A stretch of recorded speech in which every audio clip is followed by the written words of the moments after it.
Hello guys, in this video I will show you on how to fix the mobile header issues on Squarespace in 2025 step by step.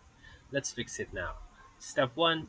Go to your Squarespace dashboard and click Design, then Custom CSS.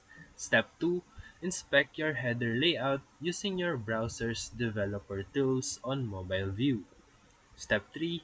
Use CSS like this to adjust the mobile header size or alignment. CSS copy code at media only screen and maxed with 600 pixels. Header branding text align center. Step 4. Adjust font sizes, spacing, and logo width accordingly. Step 5.